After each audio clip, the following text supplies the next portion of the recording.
Students, आज हम करने वाले हैं हमारा history lesson number 2 historiography Indian tradition. Okay, ये हमारा लेसन नंबर 2 है हिस्ट्री का, क्लास 10th। इसमें 2 पॉइंट मेन है। एक 2.1 ट्रेडिशन ऑफ इंडियन हिस्टोग्राफी आप पढ़ने वाले हैं, और एक Indian historiography various ideological frameworks. तो इसमें पहला टॉपिक आज हमारा है page number 7, lesson number 2 history class 10th historiography Indian tradition में पहला हमारा टॉपिक है ट्रेडिशन ऑफ इंडियन हिस्टोग्राफी। मैं आपको पहले ही बता दूं, इस लेसन में कुछ भी रिडक्शन नहीं है। जो बोर्ड ने हमें लेसन रिड्यूस किए हैं उसमें ये लेसन नहीं है, ये लेसन हमें पूरा करना है। स्टार्ट करते हैं। We learned about the western tradition of historiography in the last lesson. इससे पहले वाले लेसन में हमने वेस्टर्न ट्रेडिशन ऑफ हिस्टोग्राफी के बारे में पढ़ा। In this lesson we will know about the tradition of Indian historiography, but इस लेसन में हम इंडियन हिस्टोग्राफी के बारे में पढ़ने वाले हैं। ओके, तो पहला टॉपिक आ रहा है historiography in the ancient period. Ancient period में इंडिया की जो मेमोरीज है वो great deeds of ancestor and mythological लोर है। मतलब जो एंसेस्टर्स रहे हमारे, उनके बड़े बड़े काम कारनामे, ग्रेट डीड्स और माइथोलॉजिकल लोर का मतलब नॉलेज भी होता है। Okay, also memories of the social transition were preserve, और बहुत सारी ऐसी मेमोरीज जो सोशल ट्रांजिशन के बारे में थी। सामाजिक में जो बदलाव आते हैं, जो चेंज आता है, जो एक स्टेज से समाज दूसरे स्टेज में जाता है, उसकी जो मेमोरीज़ हैं वो उसमें प्रिजर्व की जाती हैं with the help of oral recital. किस चीज़ से आप इसे प्रिजर्व करते हैं, बचाते हैं, संभालते हैं? ओरल रिसाइटल से। ओरल रिसाइटल मतलब कहकर, पढ़कर, गाकर, बताकर। The inscription on the Harappan seals and other artifacts confirm that the Indians had mastered the art of writing as early as the 3rd millennium. जो इंस्क्रिप्शन हमें मिलते हैं हरप्पन सील पर, जो चीज़ प्रिंट है, जो चीज़ वहाँ पर कार्व्ड है, इंस्क्राइब्ड है, उन इंस्क्रिप्शन से हमें पता चलता है कि जो इंडियंस हैं वो mastered the art of the writing as early as the 3rd million. मतलब 3rd मिलेनियम BCE। BCE का मतलब भी होता है बिफोर कॉमन ईरा। BCE का फुल फॉर्म है बिफोर कॉमन ईरा, ये डेट के लिए होता है।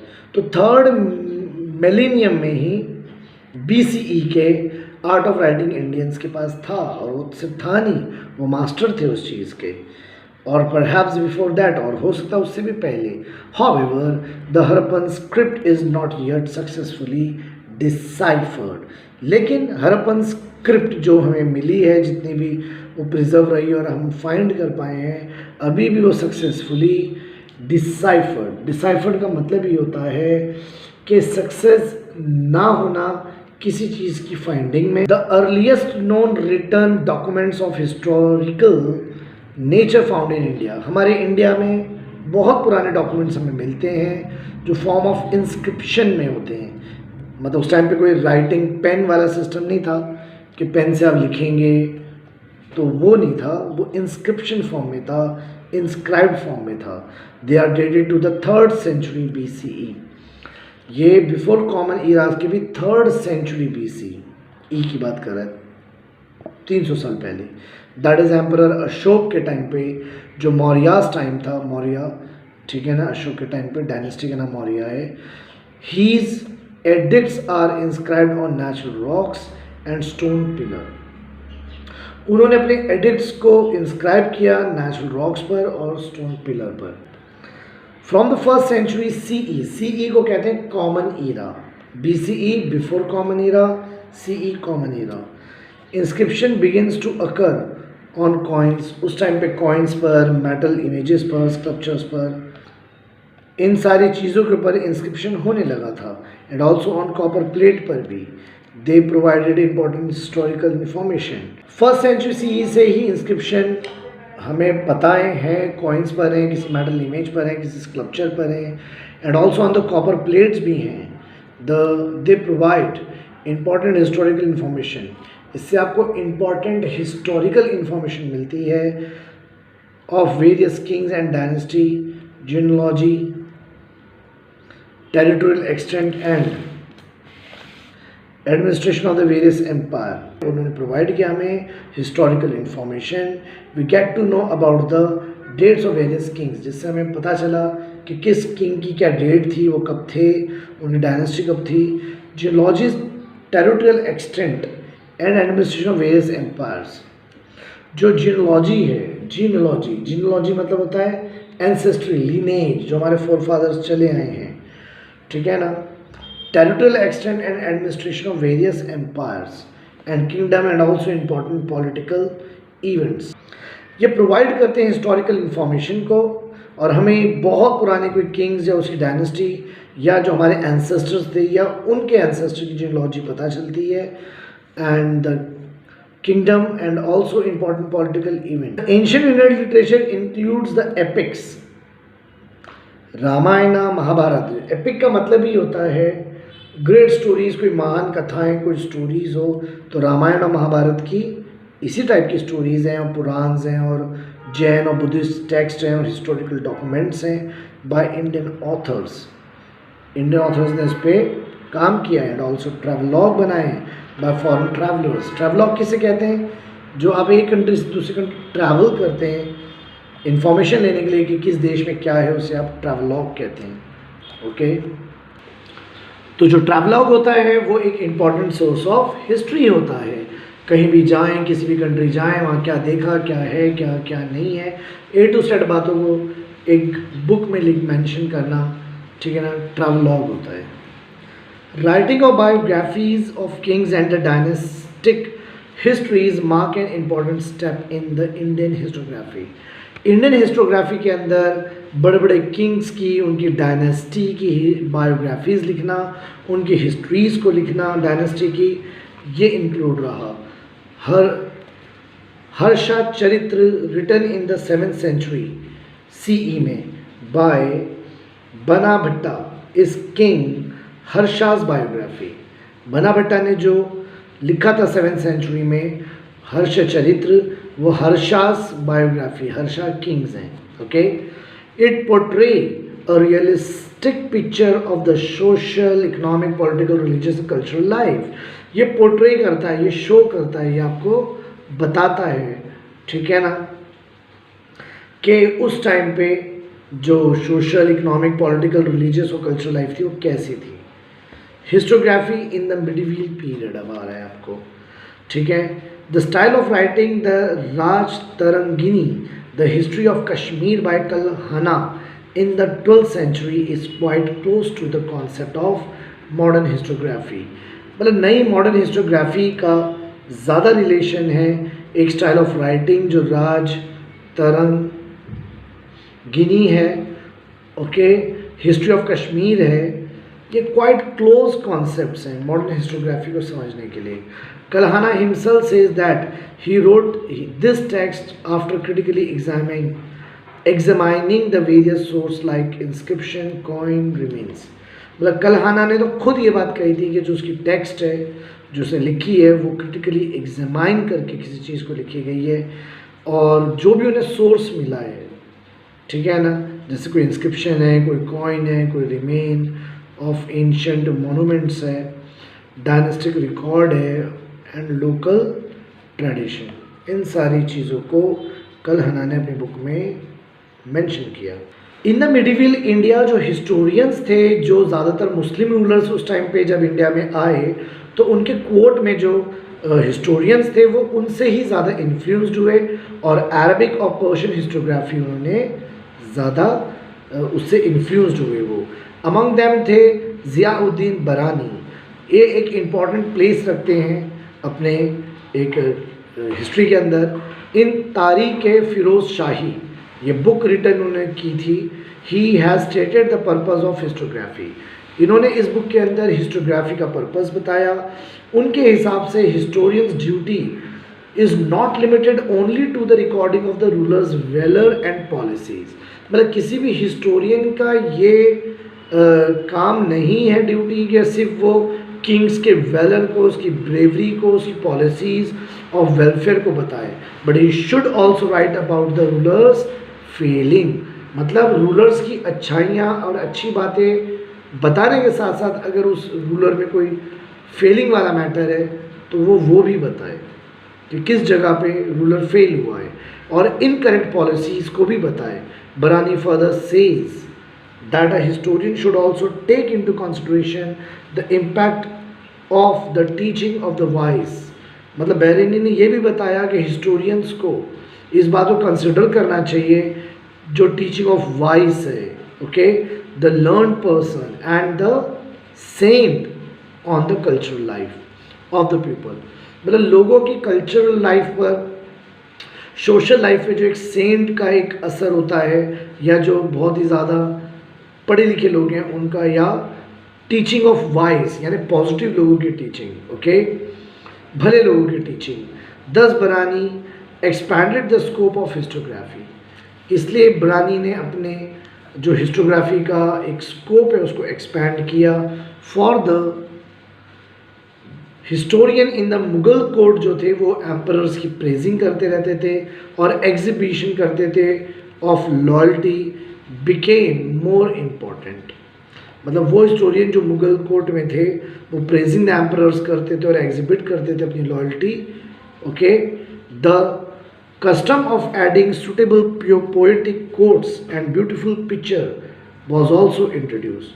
फिर उस टाइम पे अच्छे अच्छे कोट्स करना, पोएटिक कोट, शायरी टाइप कुछ पढ़ के अपने किंग के लिए।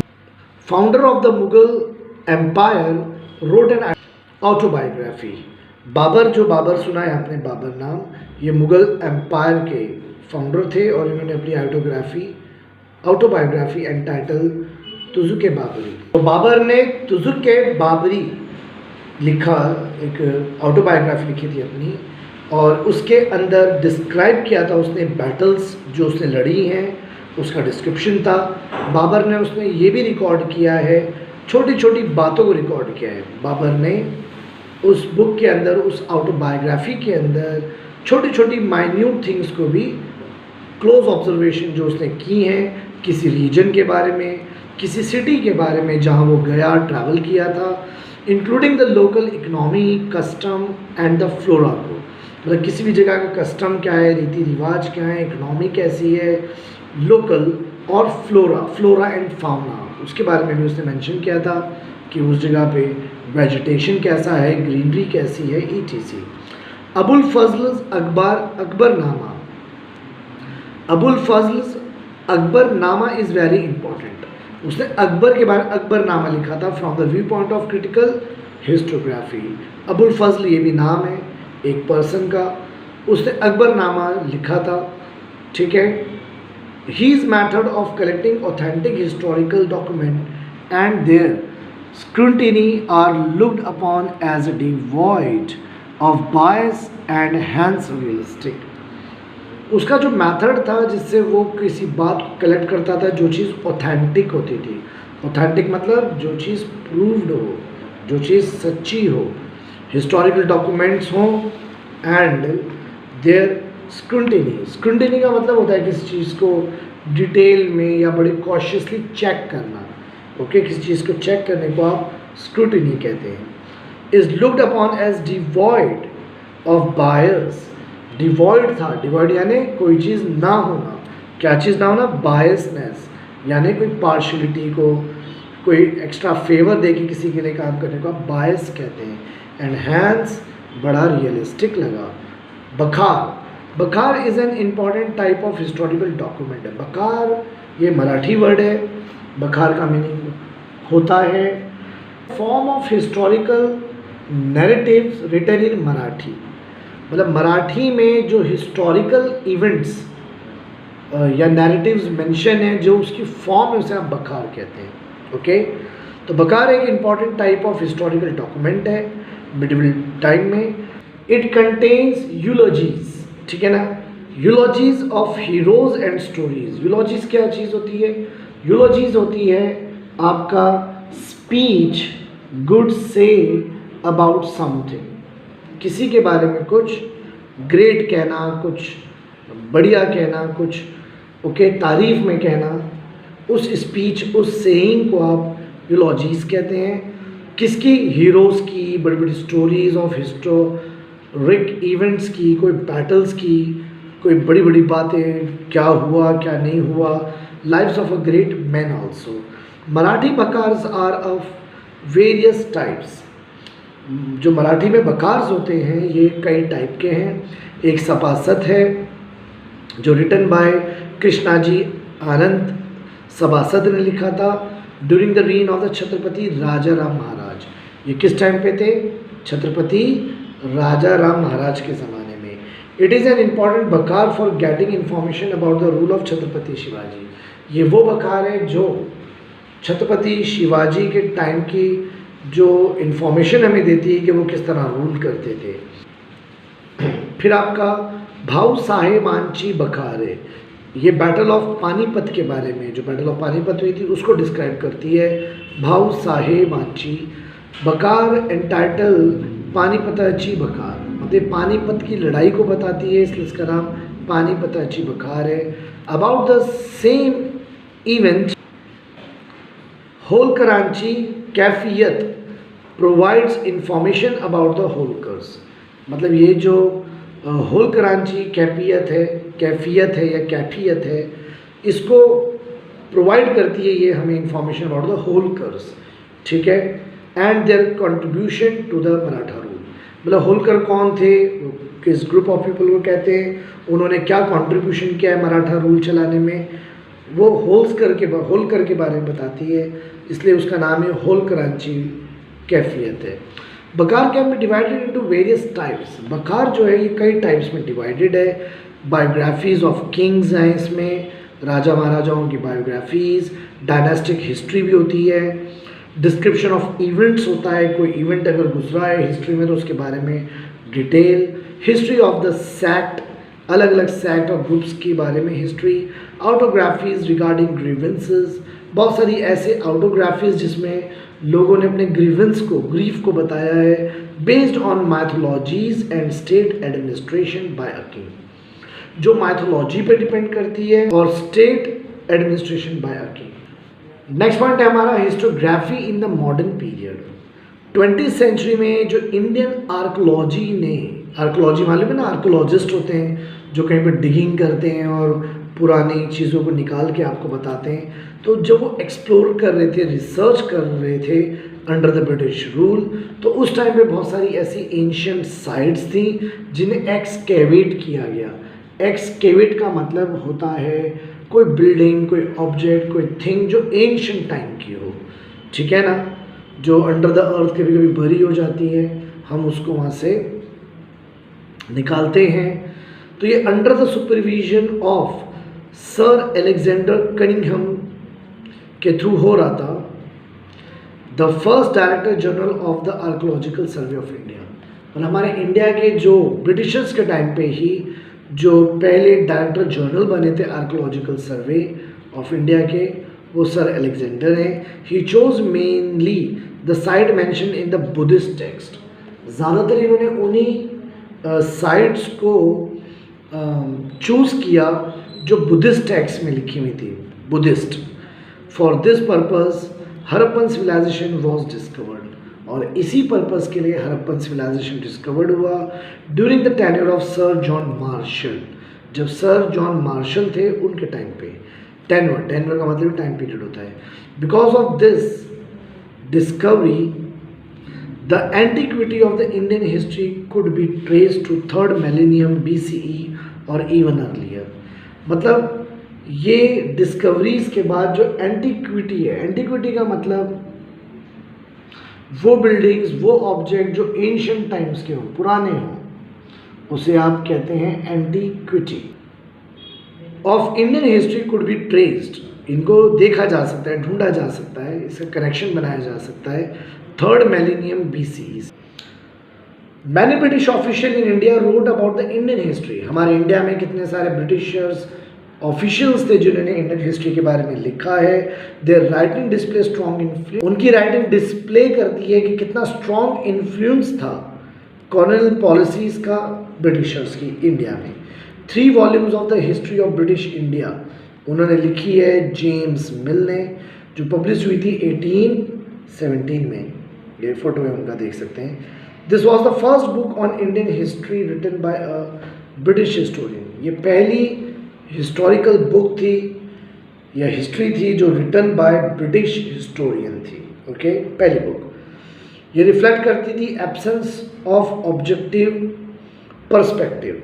ये इस बात को रिफ्लेक्ट करती थी जो absence of objective perspective and prejudice. ठीक है ना, प्रेजुडिस का मतलब होता है कोई स्ट्रॉन्ग अनलाइक फीलिंग रखना किसी के लिए, कोई नफरत वाली बात। ठीक है ना, को आप इंग्लिश में प्रेजुडिस कहते हैं।